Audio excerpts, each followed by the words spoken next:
Problemi kryesor se sot u po që Albin Kurti dhe vetëvendosja kanë 52 vota. Zoti Kurti le t'jap dorëheqje.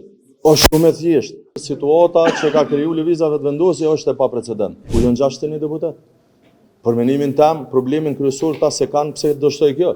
Problemi kryesor se sot u po që Albin Kurti dhe vetëvendosja kanë 52 vota. Kjo është fuqia aty në politike aktuale. Ne kemi ardhur duke besuar që sot votuat edhe kryetari edhe nënkryetari, përveç që jepet betimi dhe që fillojmë me hyrë në procesin kushtetues të krijimit të qeverisë. Por po duket që këta me 52 vota janë larg prej në situatë të tillë. Zoti Kurti le t'jap dorëheqje. Është shumë e thjeshtë. Ka më shkruar një letër, më thonë jap dorëheqje prepozitës kryeministrit, bashkë me ministrat që ata duhet më thonë dorëheqje.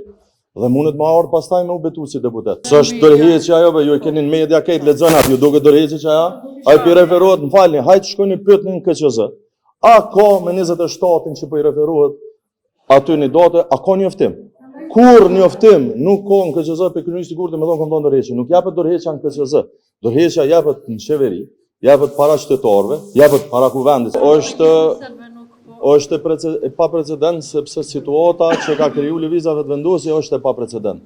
Sepse këta vetë e kanë miratu ligjin për qeverinë pa votat tona dhe në atë ligj e kanë shkruajtur vetë që s'mundet kryeministri dhe ministrat dhe anëtarët e ekzekutivit me u betu si deputet. Është çështje shumë e thjeshtë.